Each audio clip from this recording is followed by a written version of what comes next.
Buenas noches, jóvenes de Electiva 4, Contabilidad, y listo, Impuesto de Renta.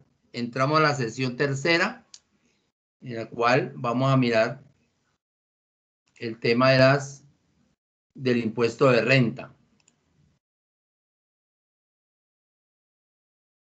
¿Están viendo la imagen? Sí, profe. Decía que el impuesto de renta constituye una de las obligaciones que deben cumplir las personas cuando realicen los presupuestos establecidos en la ley como hechos generadores del gravamen. Dice que del poder impositivo del Estado surgen obligaciones de dar, de hacer, de no hacer.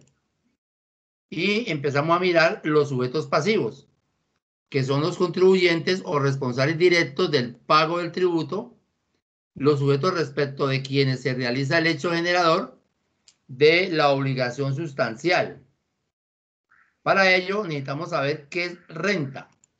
Entonces, el concepto de renta es todo beneficio o utilidad proveniente del ejercicio de una actividad personal o de un bien material.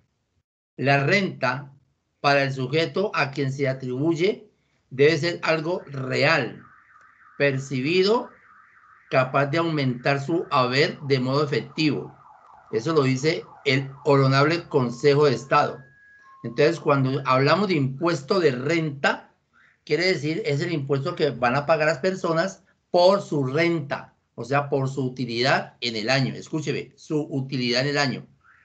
Mire que el impuesto de industria y comercio es un impuesto que está grabado por los ingresos brutos. A industria y comercio no le importa si la empresa ganó o perdió. Pero aquí en el impuesto de renta y complementarios sí nos estamos enfocando a lo que renta la persona. Mire, yo digo que aquí sí hay equidad. ¿Por qué hay equidad? ¿Quién llegó? ¿Por qué digo que hay equidad? Porque hay equidad porque entre usted más gane, más, o entre más le quede de utilidad, pues más le va a quedar, más va a pagar de impuestos. O sea que ahí sí se cumple lo que dice el estatuto, la constitución política de buscar la equidad y la progresividad. En este impuesto yo digo que sí hay ese fenómeno porque el que más gana va a pagar más impuestos. Bueno. ¿Ahí se ve bien la diapositiva o no?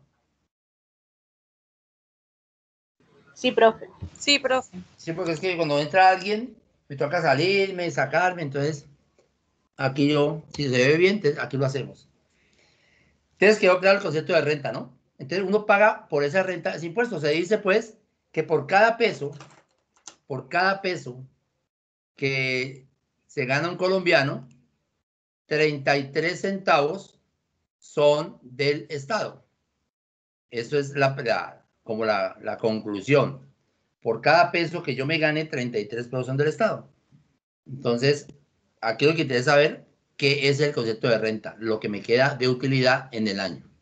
Utilidad cuando yo tengo mis ingresos, le resto mis deducciones, mis costos, y eso me da una renta líquida. Y esa renta líquida es la base para liquidar el impuesto, como bien sea como persona natural o bien sea como persona jurídica o régimen tributario especial.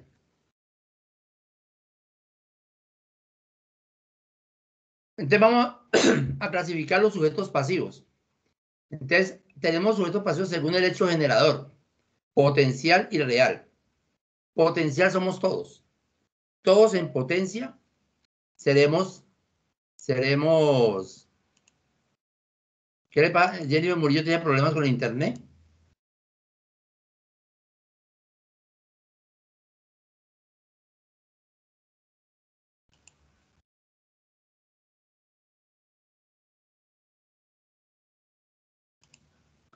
Entonces, y los reales, pues son los que ya son los contribuyentes, está el declarante y el contribuyente.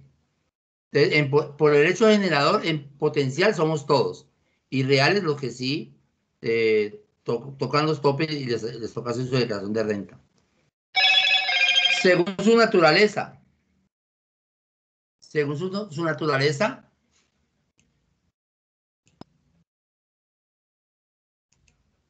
Jennifer Murillo, ¿tenés problemas con el internet?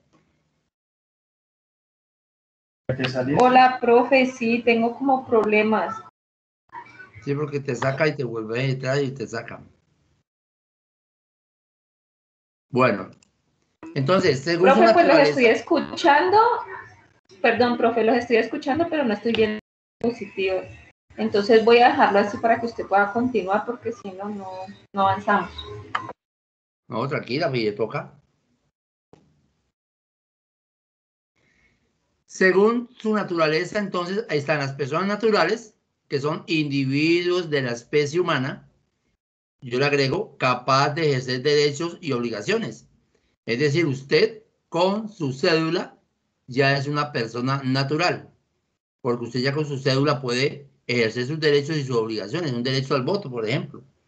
Y las obligaciones, todo lo que usted puede hacer trámites en notaría, etcétera. O sea que usted ya con su cédula ya es una persona natural. Y si es una persona que tiene problemas cognitivos, pues se le asigna un tutor. Pero ya una persona menos de 18 años no se cataloga como persona natural.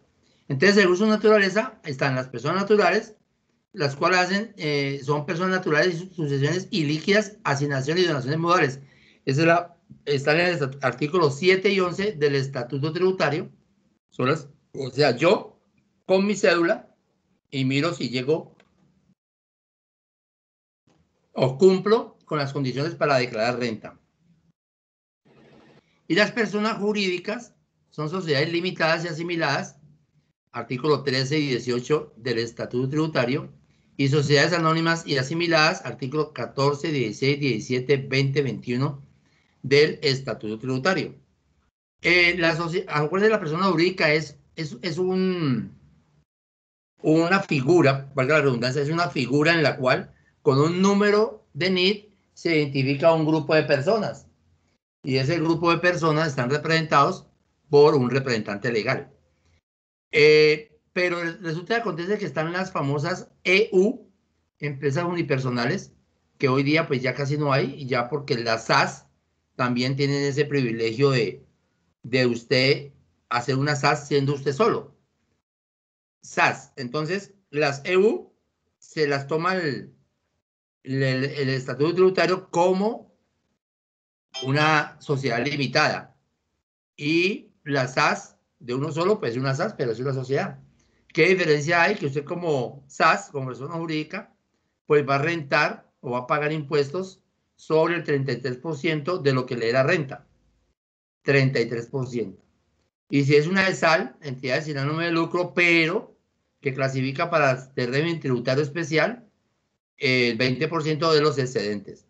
Más adelante miraremos esos casos. Entonces, persona jurídica dice, el derecho mercantil concibe la sociedad como una organización de esfuerzos para un fin común, con una individualidad o personalidad jurídica que le permita desenvolverse con independencia de las actividades de los sujetos que la forman, por la unión de sus aportes en dinero o en bienes apreciables en dinero. La sociedad, una vez constituida legalmente, forma una persona jurídica distinta de los socios individualmente considerados. O sea que lo que yo le decía es una figura en la cual con un número de identificación, con un NID, se representa a un grupo de personas.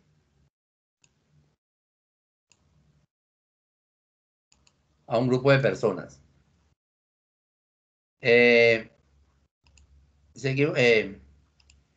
Ahora, seguimos con la clasificación. Según la obligación sustancial.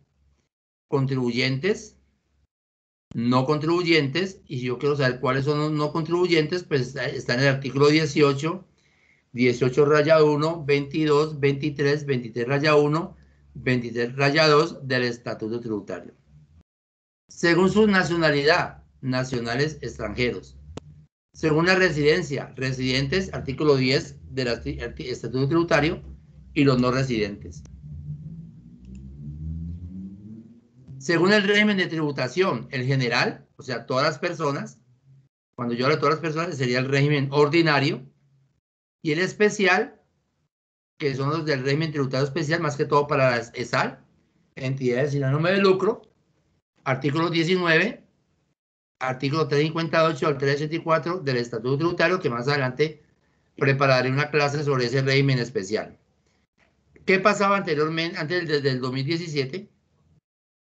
Todas las ESAL, o sea, todas las entidades sin ánimo de lucro, se conformaban y cuando sacaban el RUT, el ADIAN les daba la obligación 04, o sea, régimen tributario especial, todas. Pero a partir del 2017, que se empezó a aplicar en 2018, la DIAN como que se dio cuenta que esas entidades sin ánimo de lucro, esas fundaciones, estaban como haciéndose nada más como para la famosa evasión de impuestos, porque acuérdense que la persona que done a las fundaciones pues tenía una deducción, ahora tiene pero un descuento tributario. Una cosa es la deducción y otra cosa es el descuento tributario. De tal manera que la DIAN dijo, no, venga, vamos a ponerle cuidado a esto porque es que hay fundaciones a granel que se montan como como de fachada, pues, y se prestan para la evasión, que inclusive me están debiendo el concepto de evasión y elusión, ¿cierto? Antes de que se me olvide, ¿qué es evasión? ¿Qué me dice?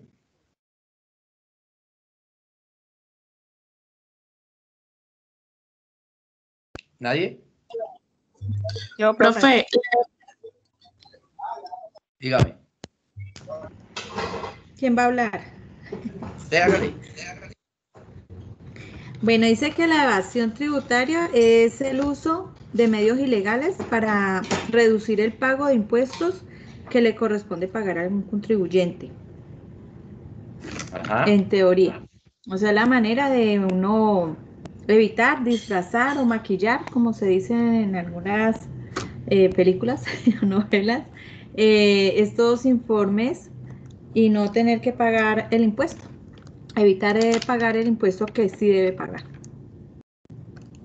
¿Y elusión? Y la elusión tributaria se define como la utilización de medios legales para reducir la contabilidad del impuesto a pagar. Hablábamos por lo menos en las otras clases, profe, que había una forma en que la ley se tenía que entender o interpretar. Entonces la elusión es más o menos, es prácticamente eso, buscar cómo interpretar la ley a mi favor, que me ayude para yo no tener que pagar todo lo que me está pidiendo la ley que pague. La hermenéutica jurídica. Usarla a mi favor. Esa es la elusión, la elusión. Perdón, profe, no lo escuché. Aplicando la hermenéutica jurídica. Exactamente. ¿Quién tiene Pero algo? para mi favor, no para yo evitar pagar. Javier, ¿qué va a decir? Diga. La elusión es como, un ejemplo puede ser los paraísos fiscales de la elusión. Sí. Okay. Aprovecho yo un paraíso fiscal para aprovecharme de ese beneficio y bajar impuestos o no pagar impuestos, sí. Profe. Hable, pues Javier. Hay un ejemplo muy claro de elusión que se está viendo de pronto en los Estados Unidos. Yo sé que allá de pronto es un poco diferente las leyes tributarias. Sin embargo, lo que está pasando con el presidente Donald Trump, que a él lo acusan de evadir impuestos y lo han investigado y o sea, le han hecho unas investigaciones, pero pues más que todo lo que han hecho investigaciones son los medios que pues están en contra de todas las políticas de él, pero a no le han podido encontrar nada porque el man dice que en el año 2017 y en el 2018 pagó solo $750 de impuestos. ¿Pero de evasión o ilusión? No, o sea, él pagó solo $750, entonces dicen que eso es evasión. Ajá. Pero no le han podido comprobar nada porque el man, o sea, en toda su declaración y en toda su historia, en toda su declaración fiscal, él logró demostrar que él tuvo más que ganancias, pérdidas. Y que lo que ganó fue muy poco y lo que pasa es que allá como que se deducen, si se corta las uñas en un sitio, él todo eso se lo puede deducir. Entonces, al man lo atacan con eso, de que él hizo una evasión fiscal, porque en el año anterior a quedar de presidente en campaña, nomás pagó $750. Y en el año, ya cuando estaba en el primer año de presidente, también pagó solo $750. Aclaro que allá como que él tiene que hacer dos declaraciones, ¿no? Por la parte comercial, las empresas de él y la parte personal. Lo que él dice es que personalmente él sí pagó como $400,000 en la declaración personal de él. Pero en la declaración de las empresas solo pagó $750. Entonces eso sería un ejemplo claro, ¿no? De que el man, pues, utilizando sus artimañas y de pronto su habilidad, pues, en los negocios y cómo maneja eso, pues logró pagar solo $750 de impuestos.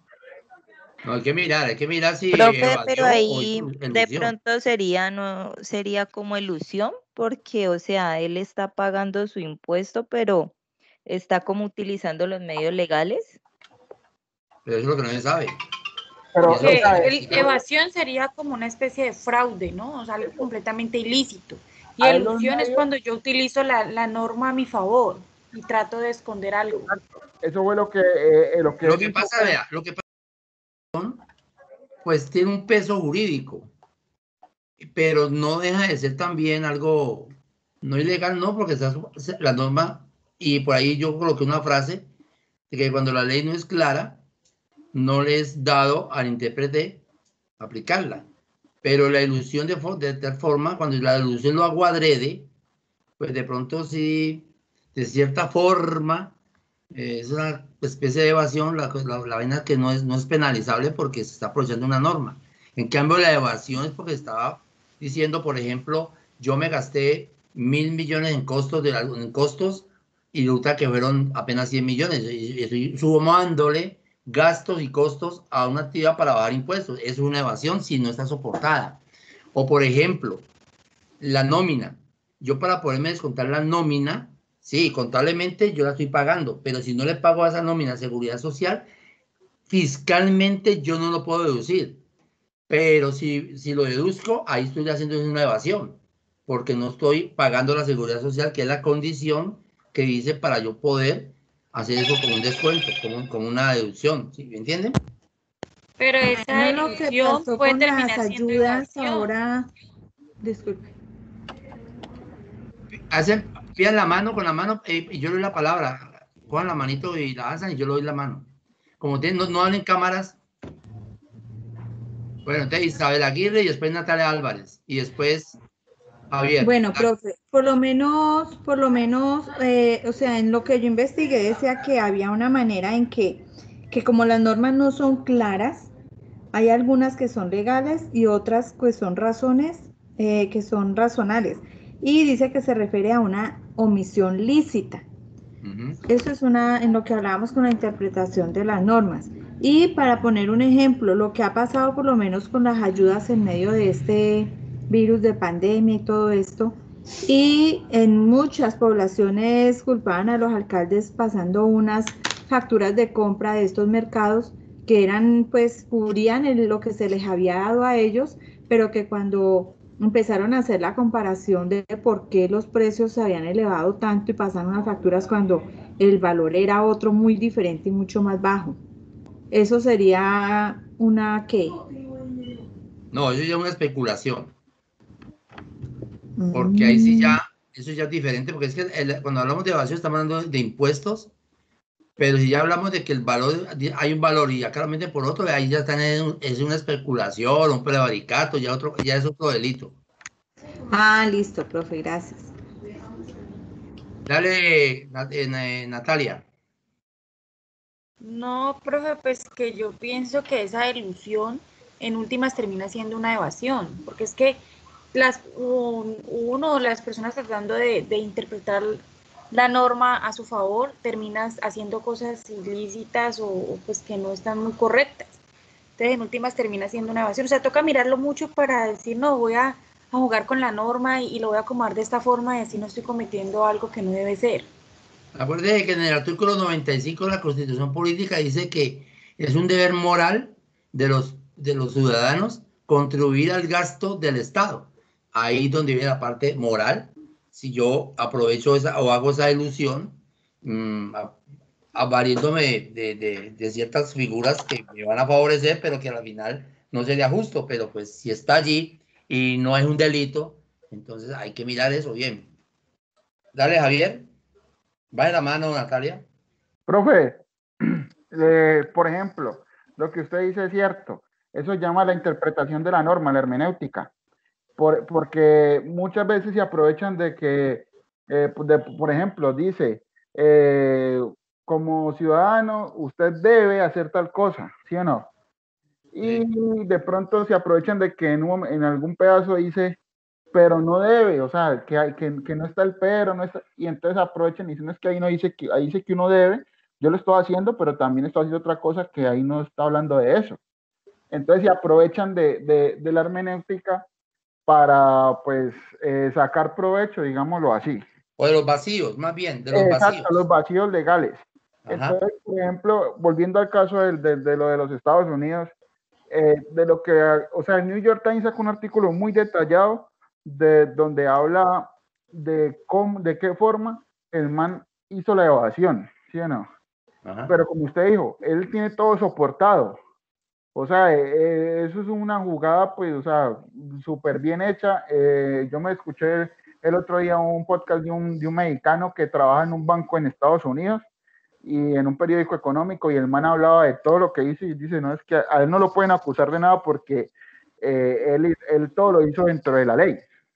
Entonces hay no evasión. No hay evasión, sino ilusión. A eso es lo que yo iba. Ahí hubo una ilusión, solamente que pues que los contradictores se aprovecharon de eso, porque es que pues como cuando usted habla que una persona muy rica, pero solo pagó $750 de impuestos, entonces la gente dice, no, pero entonces, ¿cómo hay que nomás pago eso? A ver, lo que pasa es que, la tributación de Estados Unidos es diferente a la de acá. De pronto aquí en Colombia existe una renta presuntiva. Existía, porque ya la están desmontando. No sé si la van a volver a montar. Más adelante miraremos esa renta presuntiva, que estaba en 3, en un principio estaba el 6% del patrimonio líquido del año anterior. Ahora, hasta el año pasado quedó el 3,5%. Para el año pasado, grabado el 2019, en 1,5%. Y ya para el 2020 ya no hay esa renta.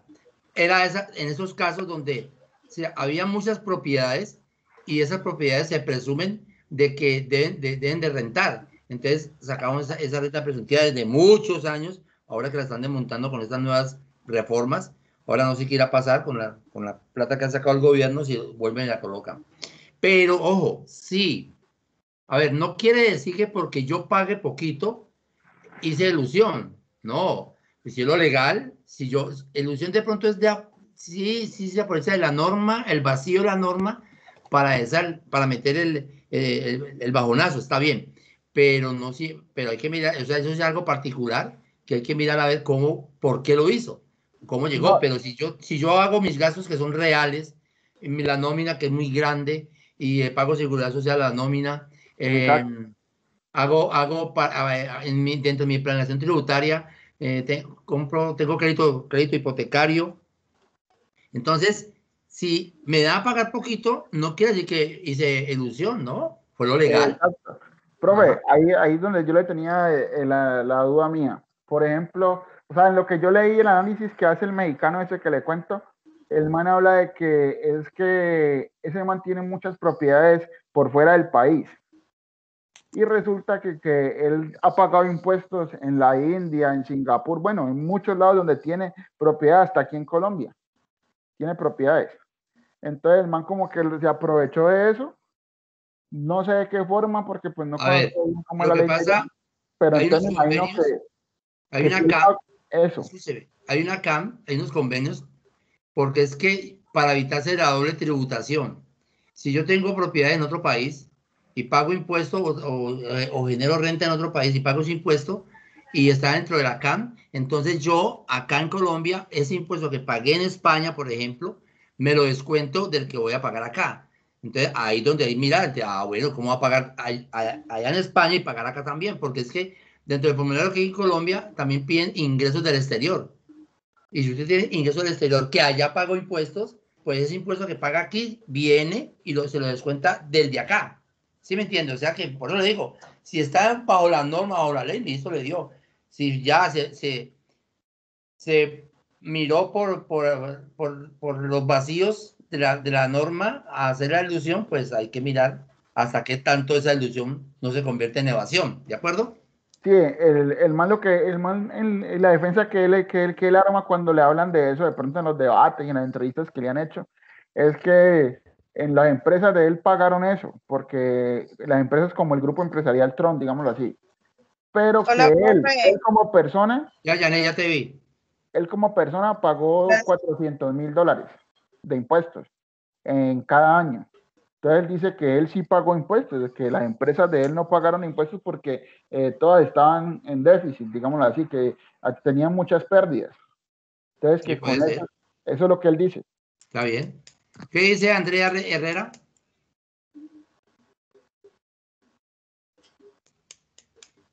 Andrea Herrera va a hablar, que tiene la mano pidiéndome la palabra. Hola, profe. ¿Qué va a aportar? No, pues quería aportar acerca del concepto como tal entre evasión y elusión.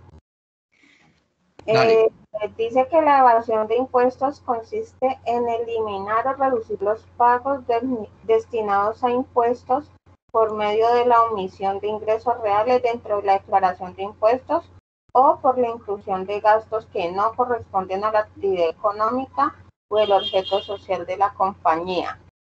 Pare un momentico allí. Vuelve a repetir eso último que dijo, ese párrafo.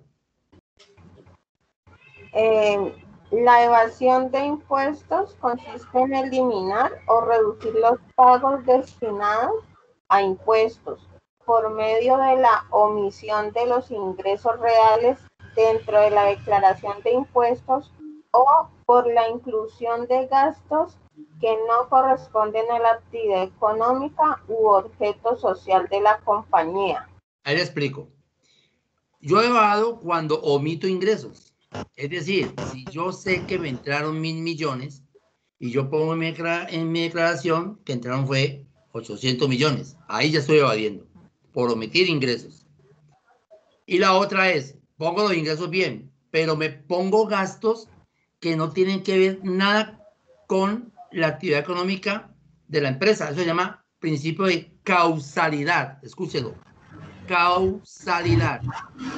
Es decir, si yo tengo una empresa, por ejemplo, una fábrica de muebles, y yo tengo los perros que vigilan la casa, la fábrica, y yo compro alimento a los perros, los bultos en el año. Yo esos bultos que estoy comprándole a los perros no tienen nada que ver con mi actividad económica. Yo no puedo decir, sí, su plata la está gastando, pero yo no puedo decir, vea, metamos a la contabilidad los bultos de alimento para el perro. Y yo lo que estoy fabricando es maquinaria agrícola. Nada que, ahí me estoy inventando unos gastos que no son. Otro, por ahí hay una norma que dice, y muy fácil que la gente coloca para evadir, los famosos gastos de representación. Gastos de representación y bienestar para mis empleados. Ah, ok. La idea le dice así, tranquilo, no hay problema. Usted se puede descontar hasta el 1% de los ingresos brutos de la empresa. O sea que a mí me entraron 1.000 millones de pesos. Yo en ese rubro puedo meter hasta 100 millones. Sí, el 10%, ¿cómo es? El 1%, perdón. 1.000 millones, ve lo que voy a calcular, 1.000 millones por el 1%. Hasta 10 millones de pesos. ¿Sí? Si yo me gano hay un ingreso de 1.000 millones, 1.000 millones, por el 1%, la ley me dice, listo, todo eso que usted hace fiestas, de las fiestas de los empleados, bienestar de los empleados, usted le da almuerzo a los empleados, usted le da desayuno a los empleados. Usted como jefe es la machera. Usted como jefe tiene esos empleados amañadísimos. Mire, usted les tiene hasta desayuno, almuerzo y comida. Y usted se gasta, contablemente se puede gastar 200 millones de pesos en el año, en eso. Pero la DIAN le dice, venga papito, está muy bien. Pues, pero eso como bienestar y representaciones, hasta 10 millones nomás. O sea que los 190 no pueden entrar a la contabilidad. A la contabilidad sí, a la parte contable sí, pero a la parte fiscal no. Entonces, ahí, si usted mete todos 200 millones, ahí está haciendo una evasión, porque está implicando unos gastos que no son. Sí son de representación, sí son de bienestar, pero la ley está diciendo que hasta el 1%. ¿Ya me entienden? Sí, profe. Listo, pues. A ver, tengo también algo de... Profesor, buenas noches. Buenas noches ya a Aníbal y a Arley. Espérate que está hablando Andrea. Dale, Andrea. La ilusión de impuestos corresponde a la disminución del pago de impuestos de forma legal. Es la conducta que busca efectuar los pagos de tributos, pero aprovechando los vacíos normativos, que es lo que hablábamos ahorita. Omisión en las disipaciones o confusión de las mismas, sin necesidad de violar las leyes tributarias, aprovechando esos vacíos. Algunas de las formas de elusión de impuestos son los impuestos por transferencia de bienes, licencias comerciales, sucesiones, donaciones, entre otras. Correcto, eso es. Ahí ya quedó claro. La evasión, penalizable y un delito. La elusión estaba amparado a la ley, no tiene delito, no es penalizable porque usted está aprovechando de ese vacío que hay en la norma. Y entonces, por eso bien les dije a ustedes que cuando la ley no es clara, no eres obligado al intérprete a aplicarla. A eso está. Creo que eso ya quedó claro. Seguimos con las diapositivas. ¿O qué va a decir Aníbal o Arley? ¿Vale? Profe, dígame. Aunque en el artículo, dentro de lo que yo investigué, dice que en el artículo 338 de la ley 1819 del 2016, ahí se crean los tipos penales que castigan la omisión de activos y la inclusión de pasivos por considerarse conductas reprochables. O sea que ahí están establecidos algunos de los casos en los que sí es penalizado. Ah, claro, porque es que omití que tenga activos, pero como ya quitaron, por eso quitaron la renta presuntiva. O sea que, más adelante que les explique eso, se van a dar cuenta, omiten activos para no declarar por renta presuntiva. Y la otra cosa que me dijiste ahí, ¿cuál dijiste? Ah, y los pasivos. Sí, y los pasivos, inventarse pasivos.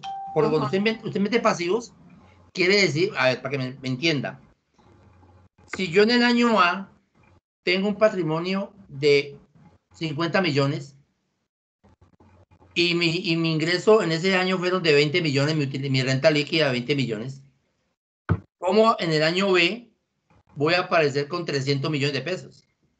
Entonces usted dice, venga, tenía 50 en el año A. Tuvo renta líquida, de renta líquida 20 millones. Y ahora para el 2000, para el año B, el siguiente, me va a aparecer con un patrimonio de 300 millones de pesos. ¿Dónde los compró? Entonces, ahí donde se inventan los pasivos. Para decir, no, es que me endeudé para comprar esto. Ah, por eso lo cruzan. ¿Sí me entiende? Porque usted tiene que decir de dónde salió la plata. Para haber incrementado ese patrimonio. Pero más adelante, cuando veamos casos, analizamos todo eso. ¿Listo? Muy bien, Andrea, su intervención. Baje la mano. ¿Quién va a hablar ahorita entonces allí? ¿Aníbal va a hablar algo o seguimos? Warley. Profesor, una pregunta. ¿Los bonos o expopas que le entran a los empleados, esos también entran en el límite del 1% del que usted hablaba? Lo que pasa es que los bonos es una forma de pago. Entonces, ahí hay unas... es diferente, eso es diferente porque es una forma de pago. Ese es un tratamiento diferente de los bonos o la cuota alimenticia que de pronto los dan. Ya es diferente hasta allí. Ya que usted lo toma como bienestar, ahí se entra dentro de uno, pero como este está entrando como parte del salario, acuérdense, usted puede pagar en efectivo, en especie, entonces miramos, hay que mirar en detalle con qué política están dando ellos esos bonos, ¿ya?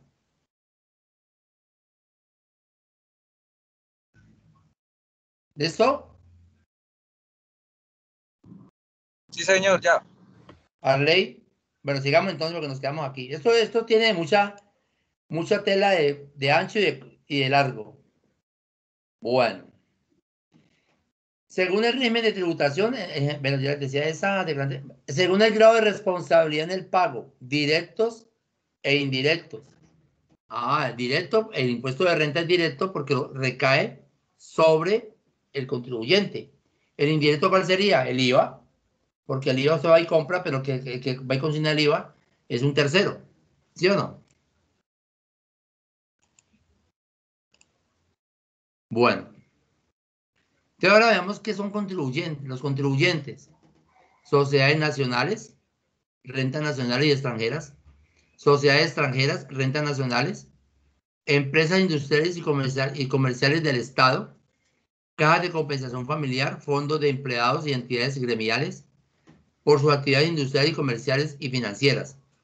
Personas naturales y sucesiones ilíquidas. Esos son los contribuyentes.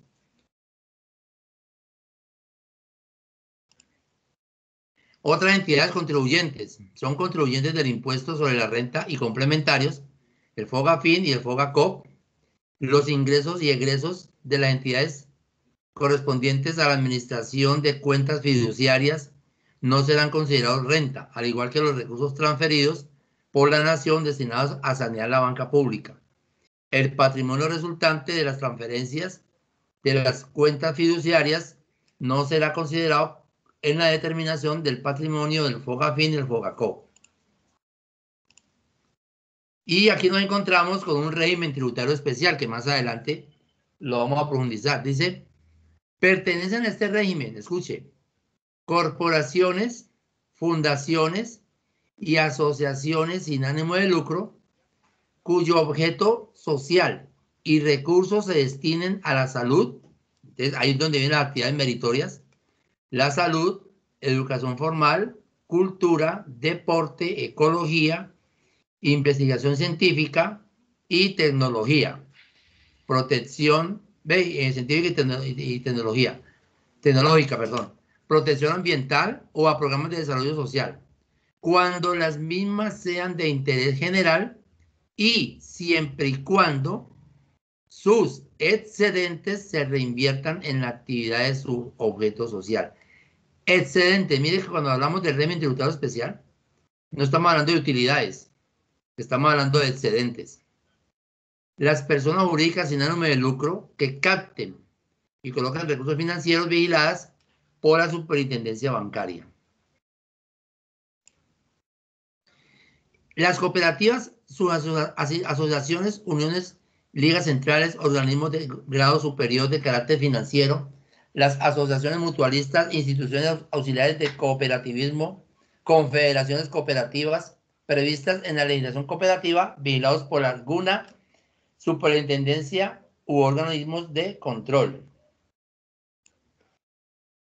Se mantienen en este régimen las entidades sin ánimo de lucro, o sea, las ESAL, entidades sin ánimo de lucro, cuyo objeto social principal y recursos se destinen a actividades de salud, deporte, educación formal, cultura, investigación científica, tecnológica, protección ambiental o a programas de desarrollo social. Eso se llaman las actividades meritorias. Siempre que sus excedentes se reinviertan totalmente en las actividades de su objeto social.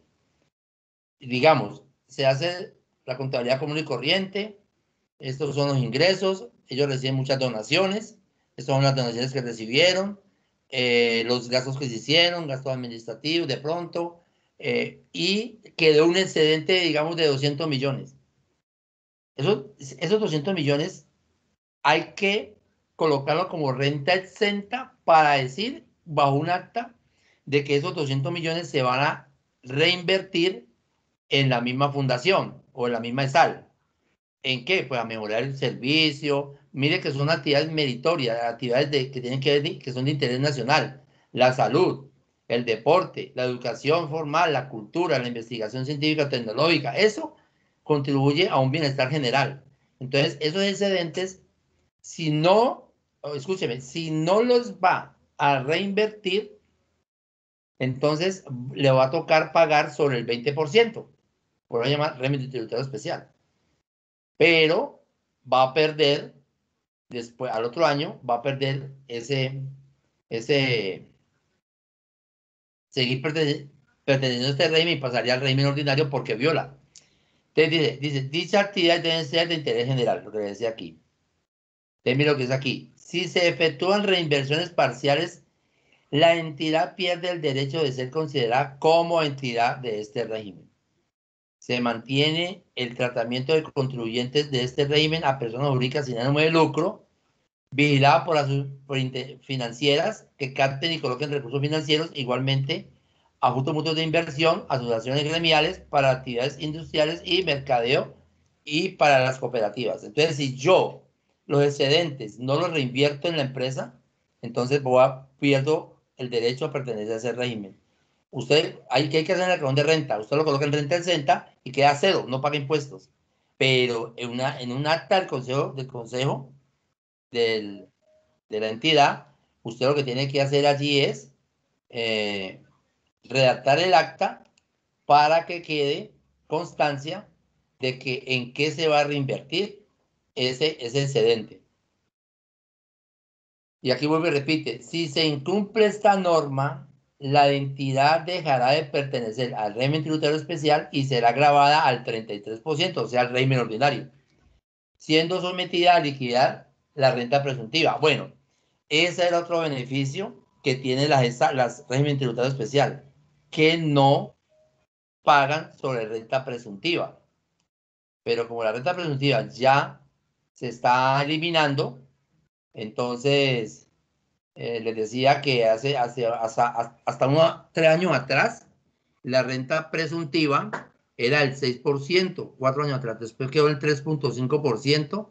El año pasado, las declaraciones de renta del año grabable de 2019, que se pagaron ahorita en este año 2020, la renta presuntiva era el 1.5 del patrimonio líquido del año anterior. Y ya para el 2020, cero. Pero entonces estas entidades de régimen tributario especial tenían ese privilegio de no liquidar renta presuntiva. Me explico. El régimen ordinario, o sea, las entidades que no pertenecen a este régimen, podía dar en cero la renta líquida, o sea, ingresos 1.000 millones, por decir algo, costos, gastos, deducciones, 1.000 millones, renta líquida cero. Impuesto cero por ese lado. Bueno, pero como le dio cero, entonces usted me va a liquidar la renta presuntiva y sobre la renta presuntiva me va a pagar el 33%. Entonces, eso es el régimen ordinario. Este régimen especial tenía también ese privilegio de no liquidar por renta presuntiva. O sea que un régimen ordinario, si le da cero, me va a pagar renta presuntiva. Yo no sé el gobierno qué iba a hacer ahora con ese monte que hizo, progresivo, en 3 años. Ahora con tanta plata que ha gastado, de pronto dirán, no, volvamos otra vez a la renta presuntiva. Y hay que mirar el porcentaje. Porque al quitarse la renta presuntiva, van a haber muchas empresas que no van a tener renta líquida, o sea, no van a tener renta, pero tampoco van a pagar por presuntiva, que eso es un dinero pues importante. ¿Cuántas empresas existen que pagan ese impuesto? Entonces yo creo que el gobierno ahí va a tener que echarle, en la nueva reforma tributaria, va a tener que echarle mano a eso porque es mucho el dinero que se ha gastado sosteniendo las nóminas con el PAEF, el PAP, y ahora pues que lo prolongaron hasta marzo del otro año, o sea, prácticamente un año, y las empleadas que sean mujeres les van a dar a las empresas el auxilio del 50%. Dinero que está saliendo bastante. Hay donde mucho empresario o muchas empresas que estaban dentro de la informalidad, es decir, no tenían legalizada la nómina, no tenían la bancarización, se perdieron de ese beneficio del PAEF, el beneficio al auxilio de las nóminas. desde marzo de este año está aplicando. ¿Por qué? Porque el que autorizaba eso era la UGPP. Y la UGPP lo que miraba era la pila, el pago de la seguridad social. Entonces, muchas empresas sí generaban empleo y todo, pero resulta y acontece que no cumplían con esa norma y mucho menos les pagaban por banco, sino que les pagaban en efectivo, digámoslo así. Pues, ¿qué pasó? Perdieron el privilegio y ahí donde muchos empresarios ya están pensando en legalizarse, aunque nadie, vuelvo y repito, nadie tenía en la agenda que fuera a pasar esto a nivel mundial, nadie. A nosotros y a ustedes los que les queda es contar la historia. Lo que pasó en el año 2020, pasó una pandemia a nivel mundial, donde la economía se vio en aprietos y el Estado, como lo dice la Constitución, el Estado estaba en la obligación de mantener el trabajo. Entonces, mire que no es tampoco buena gente el presidente porque hay tan buena gente, mira los auxilios a las empresas, no, es un deber, lo dice la Constitución. ¿De acuerdo? ¿Pregunta hasta ahora? Profe, un aporte. Dígame, Jennifer. Pues en el tema del régimen especial, cuando se dio el régimen especial, básicamente sucedió como ahorita con el tema de la informalidad. Se sabe que las fundaciones y las cooperativas tuvieron en algún momento problemas con el tema del lavado de activos. Entonces les han ido cerrando la brecha. Cuando salió lo del régimen especial tributario, pues empezaron a depurar y cuando empezaron a hacer el tema de la selección, de empezar a pedir todos los requisitos, que los requisitos pues son actividades meritorias y una serie de documentos que ellos piden que pues estén bajo esa modalidad, empezaron a cerrar la brecha y muchas entidades de estas fundaciones y cooperativas empezaron ya a pasar a régimen ordinario porque no cumplían con la reglamentación.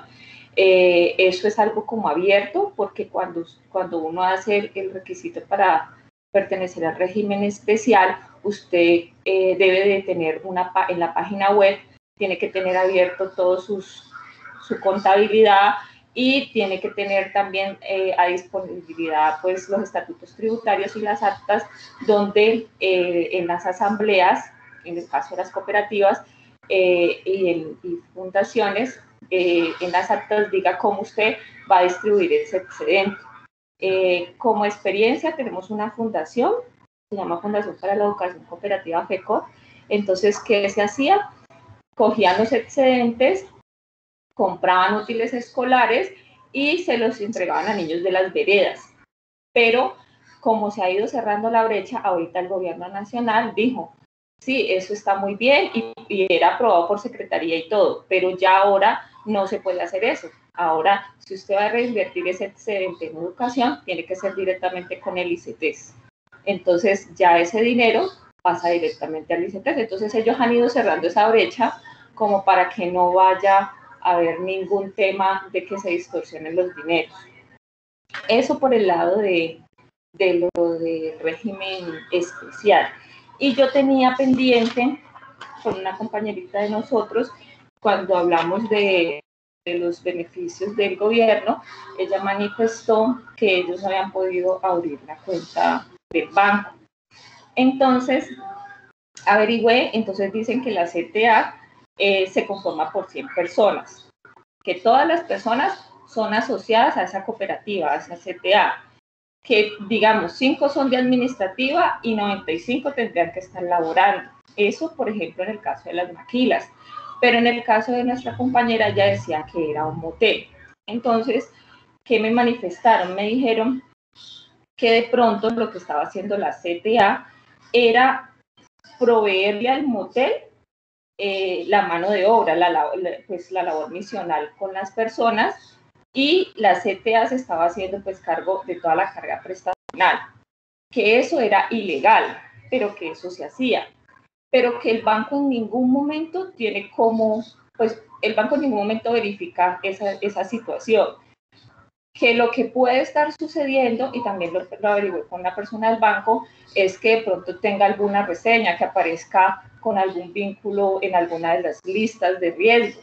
entonces por eso de pronto le han negado la apertura de la cuenta. Vale, esto es para mi amiga Meris Olivia, ¿no? Olivia Valencia. ¿Listo, Meris? Sí, profe. Yo creo que también pasé por eso. De pronto hay algún indicio dentro de los socios que esté, por decir algo, ¿no? El proceso 8000, o sea, tiene sus antecedentes. Entonces, pues, las entidades financieras se cuidan mucho de eso. Entonces, profe, sí, todo ese ejercicio se ha hecho. Todo ese ejercicio se ha hecho para ver si es, por ejemplo, por los socios, si es por el motel que dice la compañera que puede tener alguna reseña. Toda esa investigación se ha hecho y esa se la hemos entregado al banco. Pero ellos dicen que no se puede, que eso ya es una orden y no se puede y no se puede, ¿sí? Bueno, no sé, soy sincera, nosotros ahorita, por ejemplo, en este año no hemos hecho, ¿cómo le digo? Ningún proceso, ¿sí? Que deberíamos de haberlo hecho en este año el proceso, pero como se mantuvo pues, tanto tiempo cerrado, entonces no se ha hecho el proceso. Pero nosotros sí estuvimos haciendo todas esas investigaciones. Todas las investigaciones se estuvieron haciendo y todas esas investigaciones se las llevamos al banco, por ejemplo, a Bancolombia, a Davivienda, al Banco de Bogotá. Y la verdad es que no se ha encontrado ninguna reseña ante eso. Lo que pasa es que el gerente cuida su puesto y más bien hace la fácil. No, yo no me voy a arriesgar. No me voy a agarrar yo a galleta y después tener un problema. Por eso es lo que yo diría más negligencia. Perdón, profe, lo que más nosotros analizamos y también un asesor de ahí del banco nos dijo fue lo que ustedes, por ejemplo, escuché a uno de los compañeros en la otra clase, es por la situación de acá del municipio, ¿sí me entiende? Más que todo es por eso. Eso sí, fue lo que dijo un asesor. Ese municipio es bravo. Eso. Natalia, yo quedé a hablar con la gerente, yo quedé a hablar con la gerente del banco, es gerente del Banco Caja Social, de una sucursal. Entonces ella me dijo que es que ellos tienen unos listados de pues, ciertas actividades que no están autorizados para hacer la apertura de cuenta. Entonces entre esas están los moteles, prostíbulos, casinos, bueno, los que más que todo se pueden como dedicar al tema del lavado de dinero. Entonces que ellos ya tienen como unas políticas en los bancos de que este tipo de actividades no les pueden hacer aperturas de cuenta, que ya lo que deben de hacer este tipo de empresas es de pronto tocar otro tipo de puertas como en otras entidades bancarias, en otras entidades financieras, perdón, que no sean directamente bancos, pero que la mayoría de bancos, por no decir que todos, tienen pues como políticas no hacer apertura de cuenta a este tipo de actividades. Natalia, pero entonces... Esa es la realidad, compañera. Por ser una SAS, una jurídica, pero yo como persona natural, Juan Martín Góngora, soy el dueño de un motel, de pronto a mí se me lo dan más fácil. Pero ella me dijo que, o sea, que Banco Caja Social como tal, no.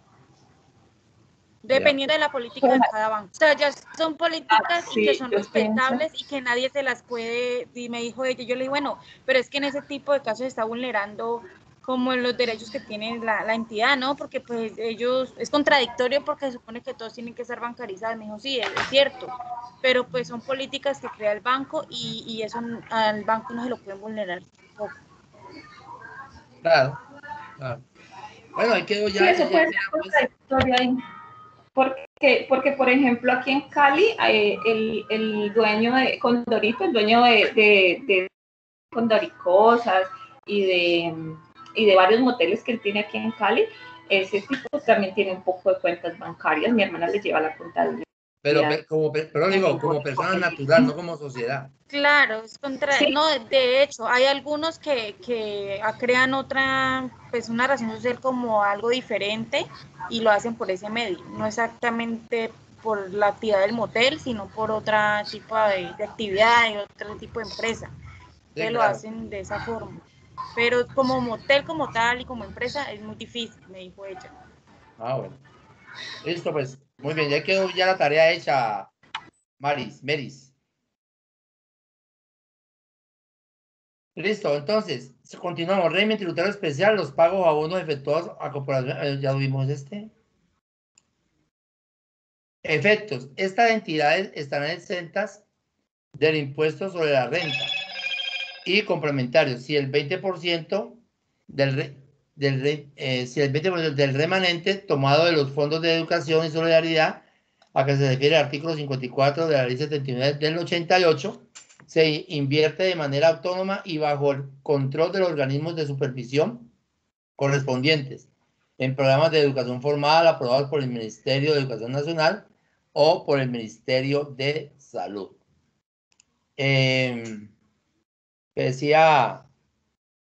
Lo que decía Jennifer sobre las remedios tributario especial, resulta que en el año 2018, todas las ESAL, antes del 2018, o sea, 2017, todas las ESAL eran régimen tributario especial, todas, lo que dice Jennifer, se empezó a cerrar la brecha desde 2018.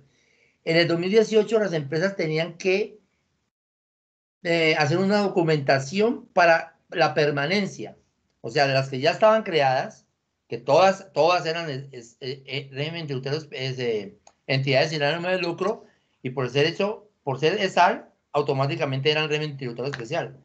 Entonces dijeron, no, a partir del 2018 vamos a hacer permanencia, hay que cumplir estos requisitos, las actividades meritorias, las actas, bueno, una serie de requisitos.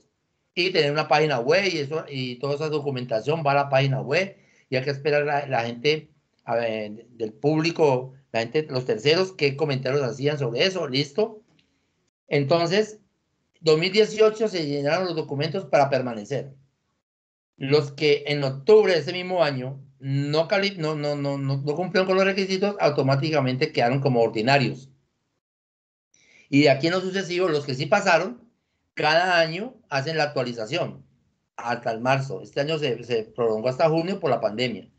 Pero antes del 30 de marzo, todas las que están en régimen tributario especial, cada año deben de actualizar los papeles. Y los que nuevos o los que no hicieron el papeleo y lo quieren hacer, ya piden una calificación. Y ya hay unos requisitos para que la DIAN califique si pueden estar en el régimen tributario especial o si no siguen como régimen ordinario y las tomarían como una empresa común y corriente. ¿Listo? Así sean entidades sin ánimo de lucro. ¿De acuerdo?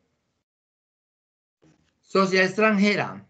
Definición. Son consideradas extranjeras las sociedades u otras entidades constituidas de acuerdo con las leyes extranjeras y cuyo domicilio principal se encuentre ubicado en el exterior. Caso típico Carrefour. Cuando estuvo Carrefour es de Francia, ¿verdad? Y Carrefour llegó a Chile, después llegó aquí a Colombia. Esas son sociedades extranjeras, porque la principal está ¿en dónde? En Francia. Pero ya Carrefour se fue aquí de Colombia, ¿cierto? O de Palmira, por ejemplo, ya quedó fue metro. Bueno. Entonces, hasta lo anterior eran los contribuyentes. Ahora veamos cuáles no son los contribuyentes. La nación, los departamentos y sus asociaciones, los distritos, territorios indígenas. Ahora con la minga, ustedes se dan cuenta que esta gente tiene una cantidad de, miren, no son contribuyentes. O sea, no pagan impuestos. Y le respetan pues la costumbre. Ellos, un delito para ellos lo castigan con sus leyes y ahí no entra el código penal de nosotros, porque se prima la costumbre. O sea que los indígenas, de cierta forma, tienen muchos, por ahí llegaron en WhatsApp esos privilegios que tienen los indígenas. Los municipios y sus agremiaciones, corporaciones autónomas regionales, superintendencias, unidades administrativas especiales, los resguardos y cabildos indígenas, entre otros. Miren, no son contribuyentes, no contribuyen para nada al Estado. Los fondos de pensiones y cesantías, FOREC, fondos para fiscales, agropecuarios y pesqueros, sindicatos, asociaciones de padres de familia, instituciones de educación superior sin ánimo de lucro, hospitales sin ánimo de lucro, juntas de acción comunal, defensa civil, partidos políticos, congregaciones religiosas, entre otros. Pero ojo, investiguen. Las congregaciones religiosas ya la DIAN le echó mano. Entonces, para que ustedes investiguen y para entre 8 hagamos el debate, si es cierto o no, van a investigar. Ya, si las congregaciones religiosas ya son contribuyentes o no. En este momento, para esta diapositiva, no son contribuyentes, pero yo ya sé que a ellos ya le echaron la mano porque los pastores recogiendo los diezmos y no pagan impuestos. Entonces, ahí ellos ya como que les salió esa norma. Bueno, y aquí ya nos vamos metiendo entonces a la parte que nos interesa. Resulta que vamos a ver cuáles son los no obligados a declarar el impuesto de renta del 2019. O sea, prácticamente los que acabamos de hacer. Desde el 8 de agosto hasta octubre hasta el 19 de octubre, o sea, hace 2 o 3 días, se dieron las fechas para las personas naturales. Las jurídicas, la declaración de renta de las jurídicas son en abril. Por la pandemia, pues se les dio un plazo, y inclusive a los que les daba a pagar, les dieron hasta diciembre para pagar, pero ya lo declararon. Bueno, entonces, vamos a centrarnos en quienes no están obligados a declarar impuesto de renta del 2019. Cuando yo hablo del 2019, tenemos que hablar de la VT del año 2019. La VT del año 2019 estaba en 34.270 pesos. Y ahorita en el 2020 está en 35.607 pesos. Esa VT, unidad de valor tributario, recuerden que es un valor que la DIAN sacó, que cada año lo saca en diciembre, que empieza a regir para el año siguiente. Anteriormente, la DIAN sacaba unos listados grandísimos. Entonces alguien dijo, bueno, no, para evitarnos eso, solamente estandaricemos que 1.400, 4.500 VT, ¿sí? Estandaricemos y lo único que tenemos que cambiar es la unidad de valor tributaria y multiplicamos. Entonces eso agilizó pues el proceso de actualizar quiénes declaran y quiénes no. Entonces, a mí me llega un cliente, doctor, me toca, porque a uno le dicen doctor, ¿no? ¿Me toca declarar o no? Entonces uno le hace las preguntas. Entonces, aquí muchachos, con uno que falle, declara.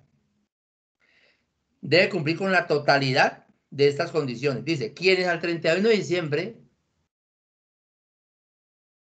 ¿Quiénes al 31 de diciembre cumplen con los siguientes requisitos? Primero, persona natural y sucesiones ilíquidas no responsables del IVA. Lo que antes era régimen simplificado. Ahí había muchos colegas que se decía, bueno, si yo soy régimen simplificado, pues no declaro. Porque empezaron a sacar los montos. Yo para ser régimen común, hablo de la época, para ser responsable de IVA, tengo que pasar de 3.500 VT. Entonces multipliqué 3.500 por 34.000, como 100 y pico millones de pesos. Pero resulta que la norma dice que, por ejemplo, aquí 1.400 VT, voy a multiplicar 1.400 VT por 34.270, 47.978. Sí, no llego a ser responsable de IVA, porque mis ingresos fueron de 80, pero pasé el monto, el tope de los 47.978, declaro. Entonces, para que me quede claro así, no soy responsable de IVA. Segundo, ingresos brutos inferiores a 1.400 VT, que mis ingresos brutos, o sea, 47.978.000 pesos. Para el 2020, para la declaración de renta del 2020, entonces son 1.400 por 35.607. O sea que para el próximo año la base quedaría en 49.849.000. Pero hablemos de lo que pasó ahorita, los 47 millones. 900 y pico, casi 48 millones. Si estoy inferior a eso, sigo siendo no obligado a declarar. Que el patrimonio bruto sea inferior a 4.500 VT. Entonces, 4.500 por 34.270, o sea, 154.215.000. Si mi patrimonio no es inferior a 154 millones, no declaro. Que los consumos mediante tarjeta de crédito no pasen de los 47.400 VT, o sea, 47.900.000. Que el valor total en compra y consumo no supere 1.400 VT, o sea, 47.900.000 y pico. Y este sí es que es importante, y aquí donde más de un contribuyente, más de una persona, le toca declarar, o sea, declarante más no contribuyente, porque declara y le queda en cero, pero por el simple hecho de pasar en las consignaciones, los movimientos bancarios, pasan los 1.400 VT, o sea, 47.978.000, le toca declarar. Eso le sucede mucho al que presta su cuenta para que le diga, ay, que me va a poner un giro del exterior, ve cuánto, 50 millones, préstame tu cuenta. Y usted la presta, pues ya, pin, automáticamente para el próximo año le toca declarar. Con uno de estos que yo no cumpla, declaro renta. ¿De acuerdo?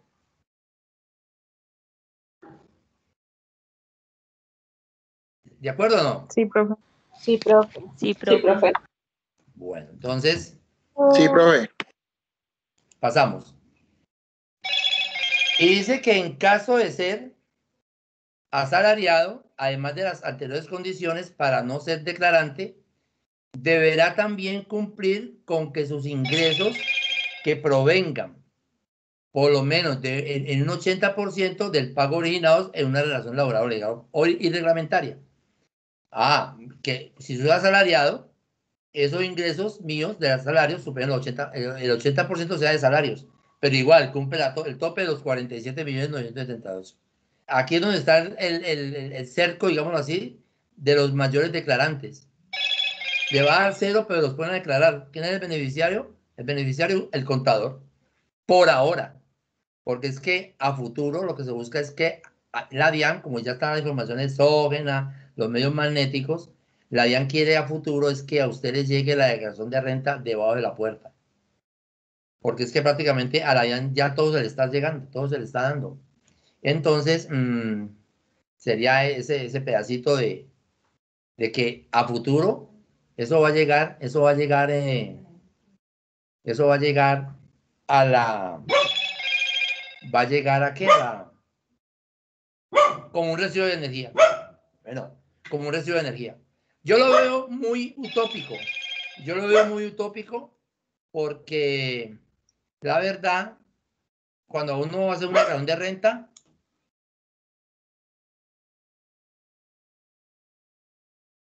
le dan a uno una renta sugerida. Y no están ni tibios, están todavía más perdidos que mejor dicho. Entonces, no, pues yo no puedo decir que es imposible, Profe, porque posible puede ser. Dígame.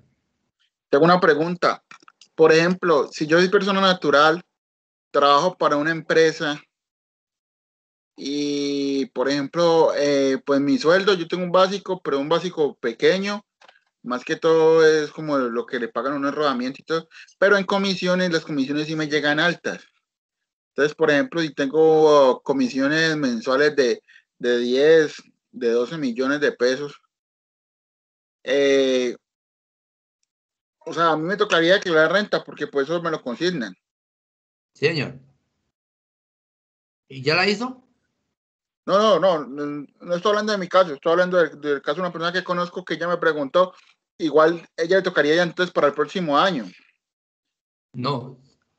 ¿Esas comisiones están desde qué año? O sea, usted lo que tiene que es... Bueno, el otro año le toca declarar, pero hay que mirar con el RUT. Usted puede entrar a la DIAN y en la DIAN hay un link donde dice quién lo reportó y ahí aparece. Ok. Si pasa esos topes que yo le acabo de decir, le toca declarar. Y si no declaró, le toca pagar sanción. Ah, listo, eso es lo que quería saber, porque entonces hay que averiguarlo.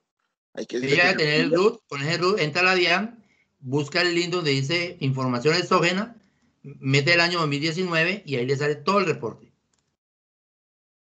Ah, listo, profe, muchas gracias. Bueno. ¿Dónde quedé?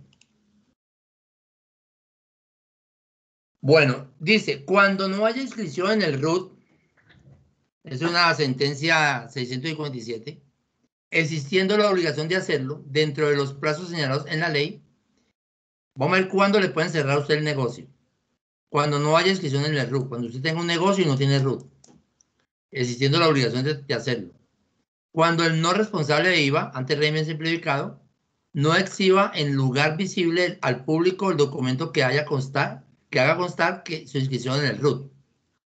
Cuando se incurra en mora de 3 meses en el pago de retenciones o IVA. No opera cuando existan saldos a favor pendientes de compensar. Cuando se omita la presentación de la declaración de IVA o retención por más de 3 meses. Eso es un delito, ¿no? Acuérdate que el IVA lo paga el cliente y si usted coge la plata y no se la pasa a la DIAN, ahí está haciendo un prevaricato, creo que se llama ese delito. O usted hace retenciones y no los consignan. Con esto, entonces, le cierran su negocio. Concepto de ingresos. Vamos a ver qué son ingresos. Ingreso es todo lo que recibe un contribuyente como contraprestación por la venta de un bien o prestación de un servicio. ¿Está claro eso? Es todo aquello que siendo susceptible de ser valorado en dinero, sea ordinario o extraordinario, se reciba por el contribuyente. Puede producir un incremento del patrimonio neto en el momento de su percepción. Los ingresos son base de la renta líquida. Entonces los ingresos los vamos a clasificar en ordinarios y extraordinarios. ¿Cuáles son los ingresos ordinarios? Son los recibidos o causados de manera regular. Pueden corresponder a los percibidos por la ejecución de actividades propias del objeto social o dentro del giro ordinario de un negocio. O sea, lo que yo recibo por mi negocio. Extraordinarios son aquellos recibos causados en actividades diferentes al objeto social. Al giro ordinario del negocio no corresponden a la ejecución de actividades regulares dentro del negocio. Por ejemplo, muchachos, yo tengo un almacén de electrodomésticos. Todo lo que yo vende y compre de electrodomésticos son ordinarios. Pero yo también tengo unos 3 locales que los tengo alquilados. Esos son extraordinarios porque no son de la actividad, pero sí me están entrando. Entonces no tienen que ver con la actividad económica, pero los 3 arriendos que recibo entrarían como otros ingresos. ¿Listo? Realización. Se entiende realizados los ingresos cuando se reciben efectivamente en dinero, en especie o cuando el derecho a exigirlo se extingue por cualquier otro modo legal distinto al pago. Se exceptúa de tal disposición los siguientes ingresos. Los ingresos recibidos por los contribuyentes que llevan contabilidad por el sistema de causación. Los dividendos y participaciones en sociedades limitadas y asimiladas cuando han sido abonados en calidad de exigibles se entienden realizados en cabeza del asociado. Realización. Los ingresos recibidos por anticipado solo se graban en el año o periodo gravable en que se cause. En el servicio de transporte terrestre automotor prestado en vehículos de terceros, se registra como ingreso el valor correspondiente al transportador, luego de descontar el ingreso del propietario del vehículo. Más adelante, a medida que metamos los casos, aplicamos todo esto. Clasificación de los ingresos según su regularidad, ordinarios o extraordinarios, según su naturaleza, en dinero o en especie. Y aquí donde decía especie, artículo 29 del Estatuto Tributario. Según la realidad, ¿ya compraron el estatuto? Ciertos y presuntos. Según la fuente, nacionales y extranjeras, según el gravamen, esto INCRNGO significa ingresos no constitutivos de renta ni ganancia ocasional. Apúntelo. INCRNGO, ingreso no constitutivo de renta ni ganancia ocasional. Artículos 35 al raya 1 al 57, 126 raya 1 al 126 raya 4 y 387 raya 1. rentas, ganancia ocasional, renta de exentas, todos esos artículos. Necesito que tengan el estatuto de la próxima clase, ¿de acuerdo? Ah, la próxima clase es parcial. Ahora hablamos del parcial. Ingresos que constituyen renta deben corresponder a ingresos ordinarios o extraordinarios. Su realización debe corresponder al año o periodo gradable. Deben generar incremento del patrimonio neto que no haya sido exceptuado expresamente por la ley. Intereses presuntos. Las deudas por préstamos en dinero entre las sociedades y los socios que generan intereses presuntivos. Se presume de derecho que todo préstamo en dinero, cualquiera que sea su naturaleza o denominación, que otorguen las sociedades a sus socios o accionistas o a estos a la sociedad, o estos a la sociedad, genera un rendimiento mínimo anual y proporcional al tiempo de posesión, equivalente a la tasa del DTF vigente a 31 de diciembre del año inmediatamente anterior al gravable. La presunción a que se refiere este artículo no limita la facultad de que dispone la administración tributaria para determinar los rendimientos reales cuando estos fueren superiores. Vinculación económica existen cuando hay una relación de subordinación, de control o situación de un grupo empresarial. Ahí es donde ustedes en el segundo semestre averiguaron lo que era casa, que es una casa matriz, que es la subsidiaria, que es la subordinada, y etcétera, ¿no? Aquí es que es el grupo empresarial, existe una unidad de propósito y dirección cuando la existencia de actividades de todas las entidades persigan la consecución de un objetivo determinado para la matriz y controlante en virtud de la dirección que ejercen sobre el conjunto, sin perjuicio del desarrollo individual del objeto social o actividades de cada una de ellas. Este existirá cuando, además del vínculo de subordinación, exista entre las entidades unidad de propósito y dirección. Ingresos susceptibles de constituir ganancia ocasional. Utilidad en venta de activos fijos poseídos por 2 años o más. O sea, importante esta nota, mire. Utilidad de venta en activos fijos poseídos por 2 años o más. ¿Qué quiere decir eso? Si usted compra un activo hoy, lo compró en el 2018, y usted antes de cumplir los 2 años, usted lo vende, entonces eso va por ingreso ordinario.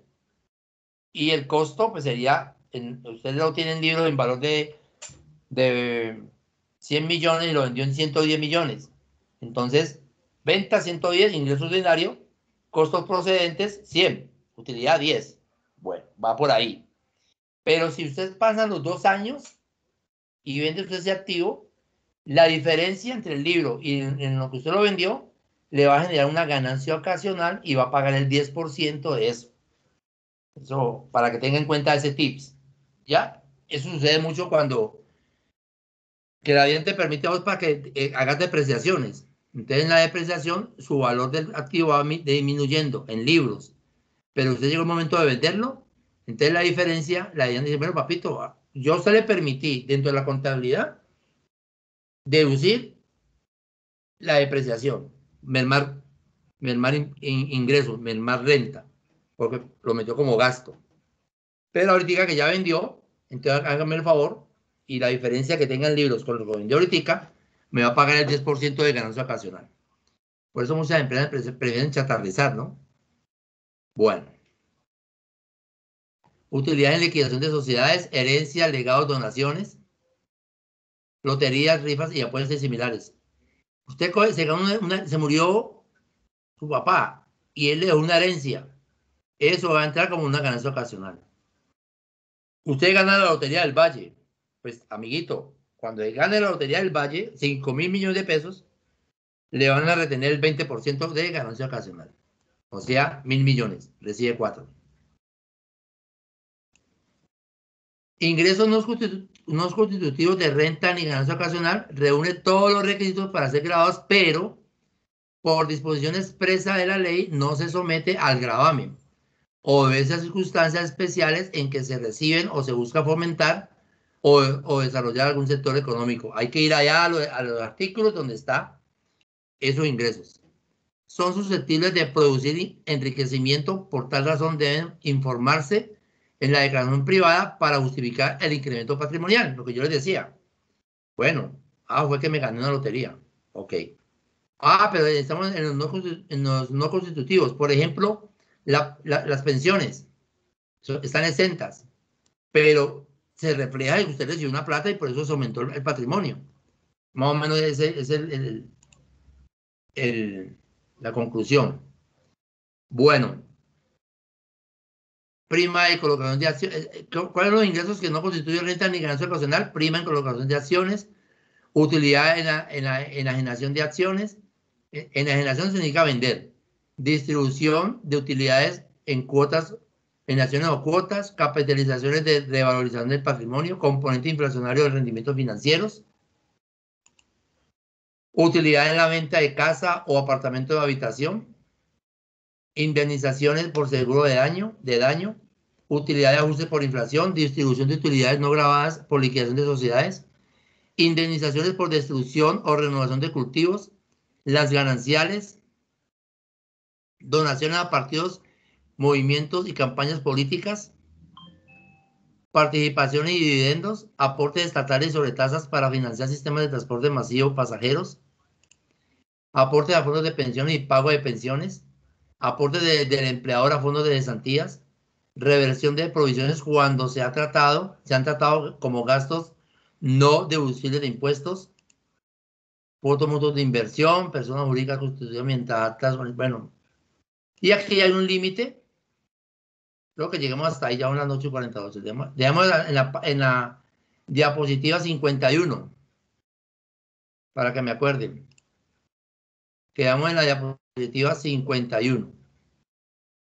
Bueno, mire que, vuelvo le digo, esto tiene mucho de largo y de ancho.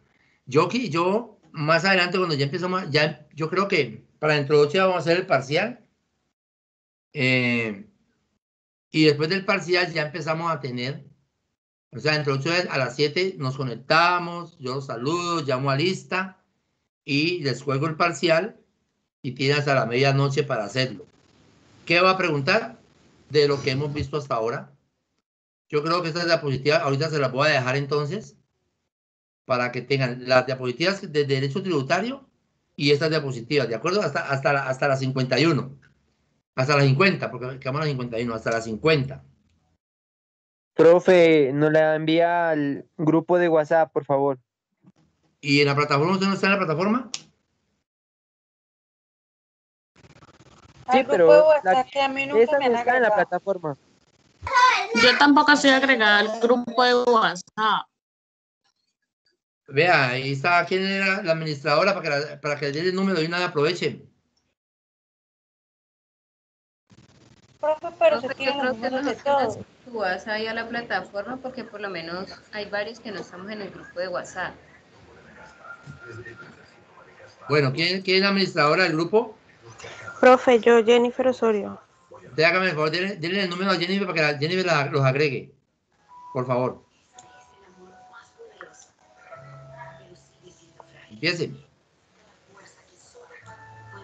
Hola. Hola. Mi número es 316. Sí. 681. Sí. 3112. Ok. Mi número es 315. Mío. Sí. 420. Sí. 65 52. El mío 318. Sí. 459. 4596. El mío. 322. 847. 8639.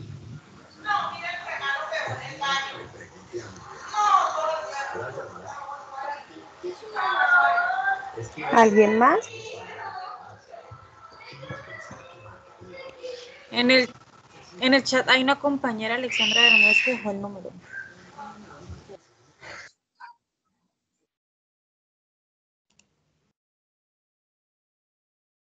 Natalia Álvarez, 322-847-8639.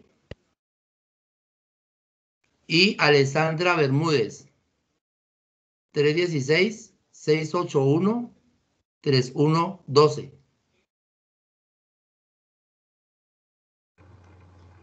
Profe, Dígame.